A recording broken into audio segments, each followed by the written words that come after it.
Good afternoon. ધોરણ 7 સામાજિક વિજ્ઞાન. આપણે પાઠ 14 લોકશાહીમાં સમાનતા સમજવા જઈ રહ્યા છીએ. બરાબર? લાઈવ ક્લાસ દ્વારા આપણે સમજણ મેળવી. ફરી એક વખત, લોકશાહી એટલે શું? લોકોથી, લોકો વડે અને લોકો માટે ચાલતી સરકાર.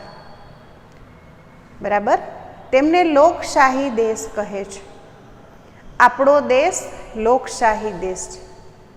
વિશ્વનો સૌથી મોટો લોકશાહી ધરાવતો દેશ આપણો દેશ છે. સૌને સમાન તક, સૌને સન્માન, સૌને અધિકાર અને દરેક અધિકાર મળવાની સાથે એકદમ આનંદપૂર્વક જીવવાની તક, કોઈ પણ જાતના ધાક, ધમકી કે દબાણ વગર.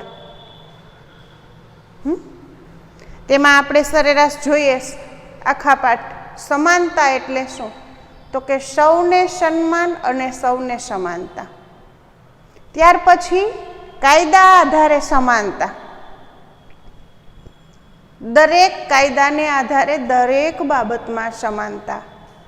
લિંગ, ભાષા, ધર્મ, વ્યક્તિગત વિકાસમાં સમાનતા, ભિન્ન ભિન્ન બાબતમાં ધર્મની વ્યક્તિઓને સમાનતા, ભાષા કે બોલીને સમાનતા, શિક્ષણ મેળવવામાં સમાનતા અને વિચારોને રજૂ કરવામાં, વિચારોની અભિવ્યક્તિમાં પણ સમાનતા છે ને. આપણે બધા સાથે સ્કૂલમાં ભણીએ છીએ. ત્યાર પછી ખરું કહેવાય, એક સરસ મજાના 2-3 એક્ઝામ્પલ આપું છું કે સમાનતાના અધિકાર માટે 3 વ્યક્તિ હોય લેવલમાં ઊંચા નીચી, તેને એક સરખા બોક્સ આપવામાં આવે અને ત્રણેયનું લેવલ ઊંચા નીચું હોય પણ એક સાથે ઊભી રહી જાય તો તે સમાનતા કહેવાય? ના કહેવાય.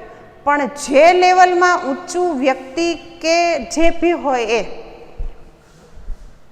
તે નાના બાળકને તેનું પોતાનું ચોરસ સ્ટૂલ કે બોક્સ આપે અને તે વચલી ઊંચાઈનું જે બાળક હોય તેમને એક બોક્સ અને નાની વ્યક્તિને 2 બોક્સ. આને શું કહેવાય? સમાનતાની સાથે ન્યાય.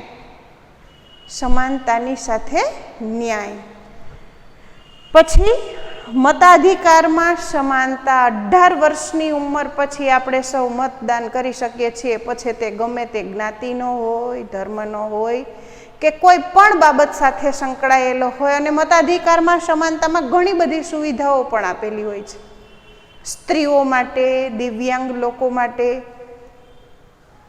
ખૂબ સુવિધાઓ સારી રીતે પ્રોવાઈડ કરવામાં આવે છે કે જેથી કરીને તેને તકલીફ ના પડે અને તે મતદાન પણ કરી શકે. બરાબર? ત્યાર પછી બાળમજૂરી. બાળમજૂરી 6 વર્ષથી 14 વર્ષના બાળકને અભ્યાસ કરવાનો હોય છે અને જો તે બાળમજૂરી કરવા માંડે તો એક ગુનો ગણાય. બરાબર? ત્યાર પછીનો મુદ્દો છે શ્રમ અને મહેનતાણું. શ્રમ કરાવવાનું પણ બાળક, મહિલાઓ એટલે સ્ત્રીઓ, દિવ્યાંગો પાસે કામ કરાવવાનું પણ મહેનતાણું અમુક બાબતમાં ઓછું વધતું આપવામાં આવે. પુરુષો, સ્ત્રીઓ, બાળકો, દિવ્યાંગો. સરકારે ઘણી બધી દિવ્યાંગો માટે સુવિધાઓ પૂરી પાડે છે અત્યારે હાલની તકે પણ. ત્યાર પછીનો મુદ્દો છે લોકશાહીમાં સમાનતા. લોકશાહીમાં સમાનતા ક્યારે આવે? કે જો આપણે કોઈને સન્માન આપીએ તો જ આપણને પણ સામેથી સન્માન મળે. બરાબર? જો આપણે બધા જ નિયમોનું પાલન કરીએ તો જ આપણે અન્યને કહી શકીએ કે તમારે આમ કરવું જોઈએ. સૌ પ્રથમ આપણે નિયમનું પાલન કરવું જોઈએ. ત્યાર પછીનું સરસ મજાનું એક બોક્સ છે કે મહિલાઓને ઓછી મજૂરી આપે તો, વ્યક્તિનું આર્થિક શોષણ થાય તો, બાળમજૂર જોવા મળે તો, અને દિવ્યાંગ માટેની બસની સીટ ઉપર અન્ય બેઠું હોય તો.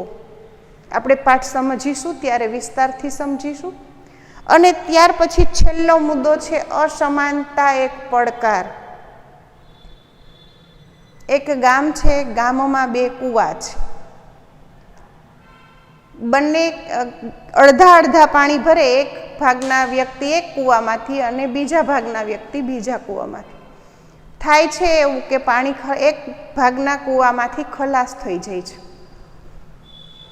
તો જ્યારે બીજા કૂવામાંથી અન્ય લોકો પાણી ભરવા જાય તો તેમને એમ થાય છે કે પાણી ખૂટી જશે તો. એટલે શું કરવાનું? ધીરજ રાખવાની. શું રાખવાનું? ધીરજ રાખવાની.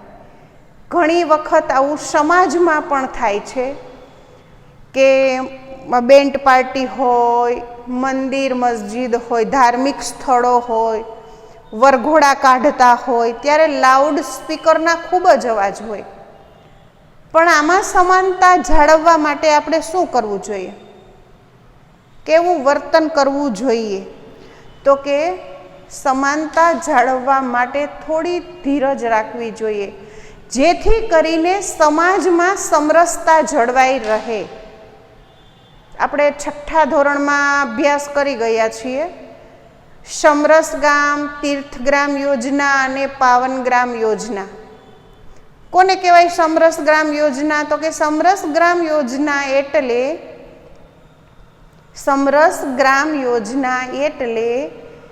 વિના ચૂંટણી વિના સરપંચને પસંદગી મળે. સમજાણું? તો આપણે સૌ સમજી શકીએ કે તે ગામમાં સંપ હોય તો જ આવું શક્ય બને. આ હતો પાઠનો સાર, લોકશાહીમાં સમાનતા. હવે આપણે ટુ ધ પોઈન્ટ સમજીએ.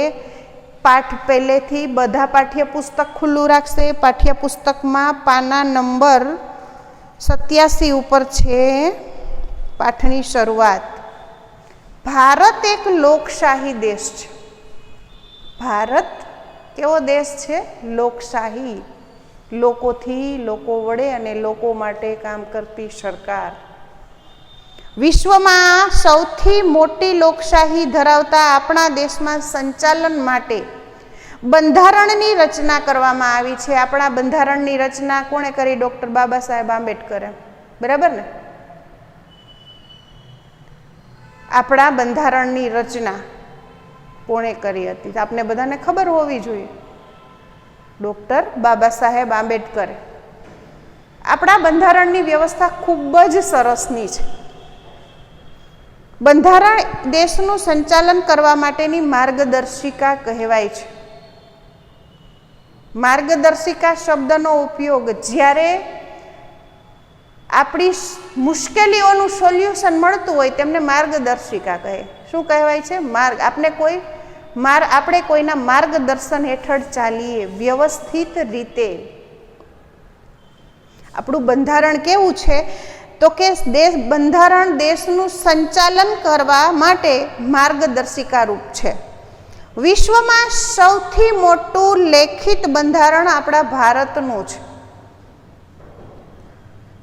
ભાષા, જાતિ, ધર્મ અને આર્થિક અસમાનતા વચ્ચે દેશનું સુચારું સંચાલન થાય માટે બંધારણમાં અનેક જોગવાઈ કરેલી છે. સુચારું એટલે સારા વિચારોની સાથે સુવ્યવસ્થિત રીતે સંચાલન થાય એટલે શું કરેલું છે? તો કે બંધારણમાં અનેક જોગવાઈઓ કરેલી છે, અનેક નિયમો બનાવેલા છે. આપણો દેશ એટલો વિશાળ અને ભિન્નતા ધરાવતો દેશ છે કે તેના સંચાલનમાં વિશેષ પ્રકારની વ્યવસ્થા ન હોય તો સંચાલન યોગ્ય રીતે થતું નથી. જો બંધારણ વ્યવસ્થિત રીતે બનાવેલું ના હોય તો દેશ વ્યવસ્થિત ચાલે નહીં. એટલે ખૂબ વિચારી અને આપણા વિશેષ પ્રકારની વ્યવસ્થા સાથે આપણા બંધારણની રચના કરવામાં આવેલી છે. આપણા દેશમાં આર્થિક, સામાજિક અને ધાર્મિક ભિન્નતા હોવા છતાં સૌને સમાન તક મળી છે. તે માટે આપણું બંધારણ તૈયાર કરવાના સૌએ ધ્યાન આપ્યું છે. કોઈને અન્યાય ના થઈ જાય તે રીતે બંધારણ આપણું તૈયાર કરેલું છે. બધાને ધ્યાનમાં રાખીને. સમાનતા એટલે શું? પ્રથમ મુદ્દો છે. સમાનતા એટલે શું? ભારતના બંધારણમાં સૌને સમાન તક આપવાનું ઠરાવવામાં આવ્યું છે. બધાને સમાન તક આપી છે. આ સમાનતા એટલે સૌને સમાન, સૌને સન્માન એ આશય સાથે સરકાર બંધારણ મુજબ કાર્યરત છે.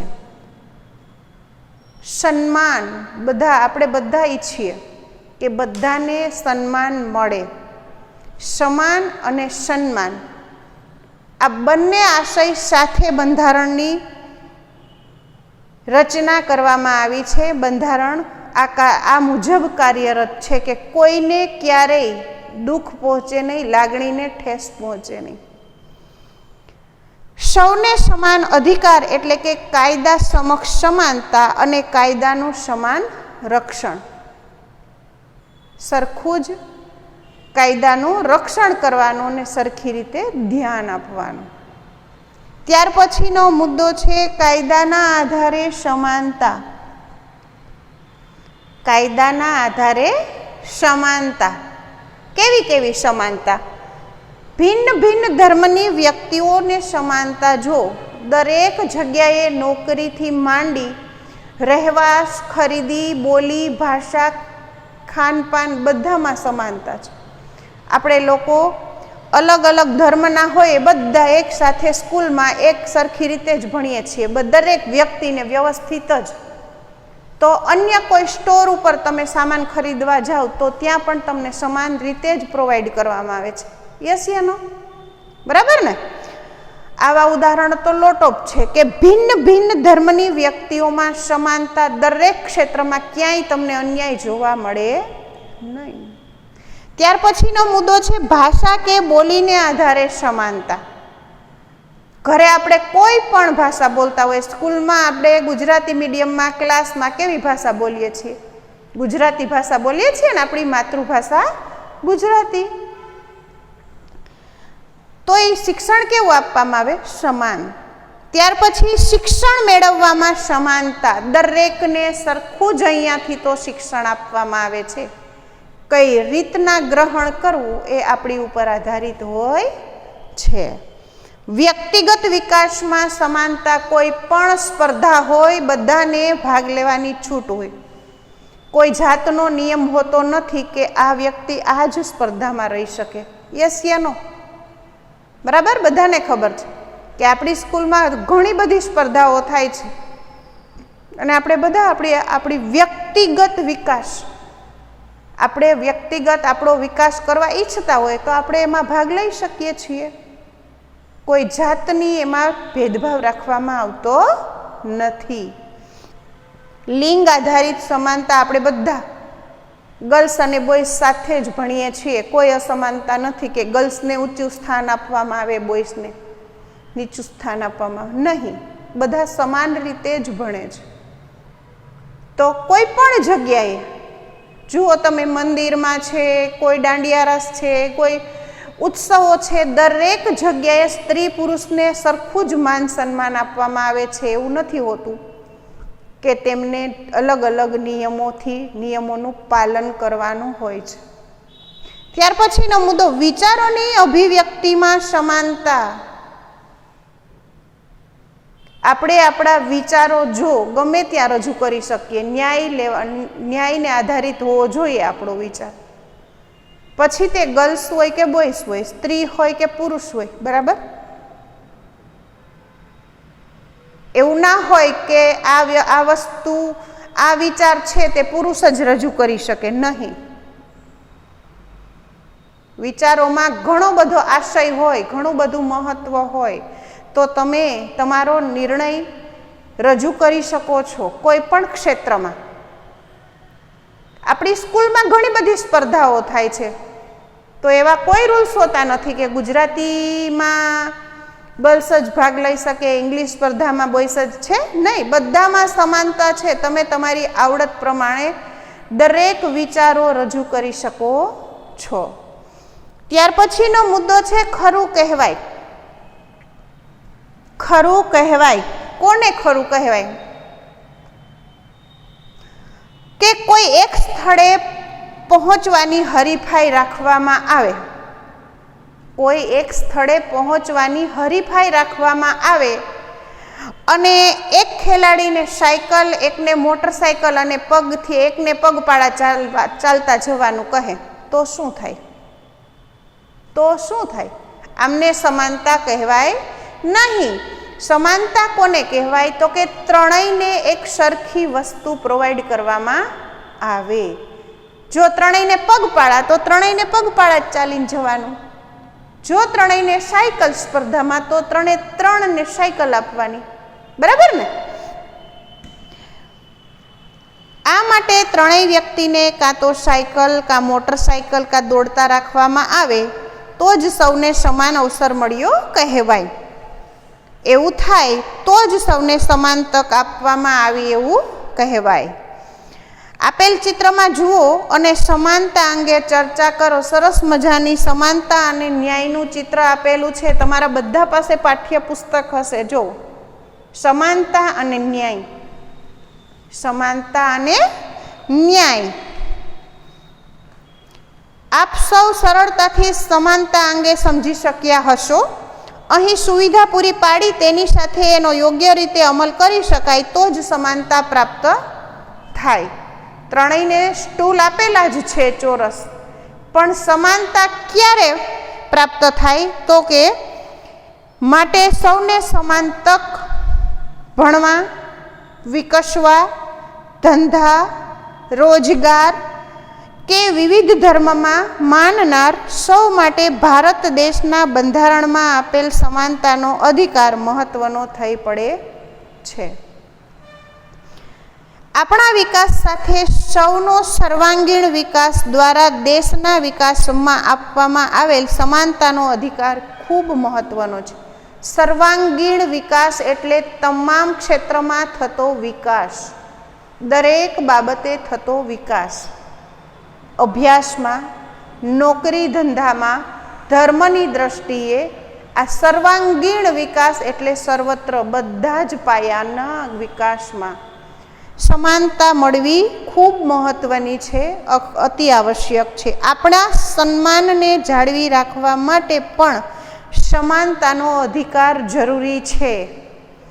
આપણા સન્માનને જાળવી રાખવા માટે પણ સમાનતાનો અધિકાર ખૂબ જરૂરી છે. કે જો સંસ્થામાં બધાને સન્માન મળવું જોઈએ, સમાજમાં બધાને સરખું સન્માન મળવું જોઈએ, તો શું જળવાઈ રહ્યું કહેવાય? સમાનતાનો અધિકાર. સમાનતાનો અધિકાર. ત્યાર પછી મતાધિકારમાં સમાનતા. સાવ ઇઝી બાબત છે કે 18 વર્ષની ઉંમર પછી દરેક બાળક મતદાન કરી શકે. પણ મતદાન કેવું કરવાનું? તો કે કોઈની ધાક ધમકી વગર, કોઈના દબાણમાં આવ્યા વગર. અને સ્ત્રીઓ માટે અને દિવ્યાંગો માટે તો અલગ મતદાનની વ્યવસ્થા હોય છે, જેથી કરીને તે લોકોને કોઈ તકલીફ પડે નહીં. અને મતાધિકારમાં સમાનતા કહેવામાં આવે છે. ત્યાં બધી વ્યવસ્થા કરેલી હોય છે. અને આજ રોજ તમે જુઓ છો કે આપણી ઘરે મતદાન આપણે વડીલો ક્યાં કરવા જાય છે, તો તેમાં માટે સુવિધાઓ આપણા ઘર સુધી પહોંચી જાય છે કે ફોટા સાથેની કાપલી આપેલી હોય અને આપણા વડીલોને કઈ જગ્યાએ મતદાન કરવા જવું છે તે તેમાં લખેલું હોય છે. જોઈએ આપણે જોયું કે બંધારણમાં સૌને વિવિધ પ્રકારની સમાનતા આપવામાં આવી છે. વિવિધ પ્રકારની એટલે કે અલગ અલગ પ્રકારની. લોકોનું, લોકો વડે અને લોકો માટે ચાલતું શાસન એટલે લોકશાહી. લોકોનું, લોકો વડે અને લોકો માટે ચાલતું શાસન એટલે લોકશાહી. લોકશાહી સરકારની રચના લોકોના મતદાન વડે થાય છે. આપણા મતદાન વગર લોકશાહીની રચના થઈ શકે નહીં. લોકશાહીમાં સૌથી નાનામાં નાનો એકમ ગ્રામ પંચાયતથી શરૂ થઈ અને સંસદ ચૂંટણી મતદાન દ્વારા થાય છે. લોકશાહીની રચના કઈ રીતના થાય છે? તો કે નાનામાં નાનો એકમ ગ્રામ પંચાયત અને સૌથી મોટી પંચાયત એટલે સંસદ. આ સંસદની ચૂંટણી પણ મતદાન દ્વારા જ કરવામાં આવે છે. જો લોકો મત જ ના આપે તો શું થાય? લોકશાહીની ચૂંટણી થાય કે કોઈની પસંદગી ના થાય? એટલે દરેક જગ્યાએ સમાનતા મળે તો લોકો હોંશે હોંશે મતદાન કરે અને સરકાર પોતાનું કામ વ્યવસ્થિત રીતે પૂર્ણ કરી શકે. 18 વર્ષથી મોટી ઉંમરના દરેક નાગરિકને મતાધિકાર આપવામાં આવ્યો છે. મતદાર યાદીમાં નોંધાયેલ કોઈ પણ નાગરિક મતદાન કરી શકે છે. 18 વર્ષ પછી તેમની પાસે ઓળખ કાર્ડ હોય, ચૂંટણી કાર્ડ, એટલે તે ગમે ત્યાં મતદાન કરી શકે. સમજાણું? પછી તે ગમે તે ધર્મ, ભાષા, લિંગ, બોલી કે આર્થિક અસમાનતા વચ્ચે સૌને બંધારણમાં સમાનતા આપેલ છે. તે ગમે તે હોય, દરેકને મતદાન કરવાનો અધિકાર છે. 18 વર્ષ પછી દરેકને મતદાન કરવાનો અધિકાર છે, છૂટ છે. અહીં મતદાન કરવાના વચ્ચે સૌને બંધારણમાં અધિકાર અંગે રોચક વિચારો પણ સમાવેશ થાય છે. મતદાન કરવાના અધિકાર અંગે રોચક વિગતો પણ સમાવેશ થાય છે. કેવા? તો કે કોઈની ધાક, ધમકી, દાદાગીરી કે ડરને આધીન મતદાન ન કરે તે માટે મતદારને જાગૃત કરવામાં આવે છે, સમજાવવામાં આવે છે કે તમારે કોઈથી ડરવાનું નથી, કોઈ કે એમ મત આપવાનો નથી. અમે તમારી રક્ષા માટે હાજર છીએ. અને તમે લોકોએ જોયેલું પણ હશે કે જ્યાં ચૂંટણી હોય ત્યાં પોલીસો પણ હોય છે. જ્યાં ચૂંટણી હોય ત્યાં પોલીસની વ્યવસ્થા પણ હોય, બંદોબસ્ત કરેલો હોય છે. ચૂંટણીના સમયે વધુમાં વધુ લોકો મતદાન કરી શકે તે માટે ખાસ પ્રયત્નો કરવામાં આવે છે.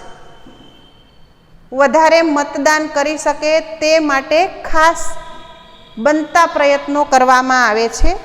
જાહેરાત અને વિશેષ વ્યવસ્થા થકી મતદારોને જાગૃત કરવામાં આવે છે. જાહેરાત એટલે જોયું ના હોય ને તો જોજો, જ્યારે ચૂંટણી નજીક આવશે ને ત્યારે ખૂણાએ કે આપણી શેરી ગલીએ મોટા મોટા બેનર મારેલા હોય છે અને તેમાં લખેલું હોય છે કોંગ્રેસને મત આપો, ભાજપને મત આપો. જે લોકો ચૂંટણીમાં ભાગ લીધો હોય તેમનો ફોટો હોય, તેમનું નામ હોય છે અને આમંત્રિત કરતા હોય છે એ લોકો સમાનતાની સાથે, આદરપૂર્વક.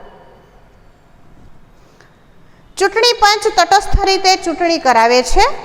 ભારત દેશમાં નોંધાયેલ સૌ મતદારો મતદાન કરી શકે તે માટે ખાસ વ્યવસ્થા કરવામાં આવે છે અને મહિલાઓ માટે વિશેષ મતદાન મથકો છે. દિવ્યાંગ વ્યક્તિઓ માટે વિશેષ સુવિધા કરવામાં આવે છે. દિવ્યાંગ વ્યક્તિ કોને કહે છે? તમને બધાને ખ્યાલ હશે. શારીરિક રીતે કોઈ ખોટખાપણવાળી વ્યક્તિને આપણે અપંગ કહીએ છીએ. આંધળા હોય, બેરા હોય, મૂંગા હોય, આવા વ્યક્તિને દિવ્યાંગ નામ આપવામાં આવેલું છે. એટલે દિવ્યાંગ વ્યક્તિ એટલે આ તમામ પ્રકારના લોકો એમાં સમાવેશ થઈ જાય છે. તેમના માટે ચૂંટણી કરવાની અલગ વ્યવસ્થા કરેલી હોય છે. ત્યાર પછીનો મુદ્દો છે બાળમજૂરી. બાળમજૂરી 6 વર્ષથી 14 વર્ષના બાળકને ભણવાનું જ હોય, ગમે ત્યાં છૂટ. પણ જો તે બાળમજૂરી કરે તો એક ગુનો ગણાય અને શિક્ષણ ક્ષેત્રે એ પ્રથમ ગુનો. કેમ કે તે ઉંમર તેમની ભણવાની છે. તે ઉંમર તેમની ભણવાની છે. સમાનતા અંગે બંધારણમાં કેટલીક બાબતે ચોક્કસ માર્ગદર્શન આપ્યું છે.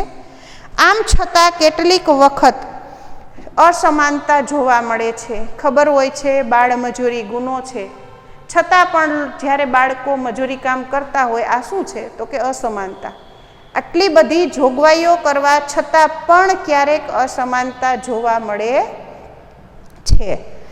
આવી અસમાનતામાં બાળમજૂરી મુખ્ય છે. બાળમજૂરી શિક્ષણ મેળવવાના અધિકારનો ભંગ ગણાય છે. આપણા દેશનો સૌ નાગરિકને 6 થી 14 વર્ષ સુધી મફત, ફરજિયાત અને સાર્વત્રિક ભણવાનો અધિકાર છે. સમજાણું કે બાળમજૂરી એ મુખ્ય ગુનો છે અસમાનતાનો. શું કામે તો કે શિક્ષણ મેળવવાનો તેનો પ્રથમ હક છે અને એ શિક્ષણના અધિકારનો ભંગ થયો ગણાય.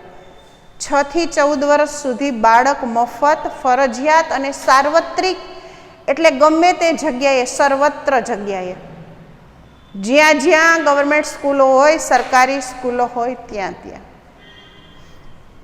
આ અધિકાર સમાન રીતે આપવામાં આવે. આધુનિક સમયમાં ઉચ્ચ શિક્ષણમાં દીકરીઓને ન ભણાવવાનું વલણ ક્યાંક ક્યાંક જોવા મળે છે. હવે એવું ઓછું છે કે દીકરીઓ ઊંચું ના ભણે, હવે તો બધાને વ્યવસ્થિત રીતે જ ભણાવે છે. બાળકોને શાળામાં ભણવાનું છે તે ઉંમરે તેઓ મજૂરી કરે તો એક પ્રકારનો ગુનો બને છે. શું થાય કે બાળકોને શાળામાં ભણવાની ઉંમર હોય અને તે મજૂરી કરે તો એક પ્રકારનો ગુનો ગણાય છે. 14 વર્ષ કરતાં નાની ઉંમરના બાળકને મજૂરીએ રાખવું એ કાયદાનો ભંગ થયો કહેવાય. શું થયું કહેવાય? કાયદાનો ભંગ. પણ કોઈને કોઈ પરિસ્થિતિ એવી હોય કે બાળકે ફરજિયાત આ કાર્ય કરવું પડતું હોય, પણ આપણે જ્યારે એમને જોઈએ ને ત્યારે કહેવાનું કે એની પરિસ્થિતિ જાણવાની કે તું શું કરો છો, તારા માતા પિતા શું કરે છે, તારે ભણવું છે, તારી સિચ્યુએશન કેવી છે, પરિસ્થિતિ, અને તેમના મા બાપ સુધી પહોંચી અને તેમની જરૂરિયાત પૂર્ણ કરી અને તેમને ભણવા બેસાડવો જોઈએ. કેમ કે 6 થી 14 વર્ષ છે ને એ બાળકના અભ્યાસ માટેના વર્ષ છે. બરાબર? આ હતો આપણો મુદ્દો બાળમજૂરી. ત્યાર પછીનો મુદ્દો જોઈએ શ્રમ અને મહેનતાણું.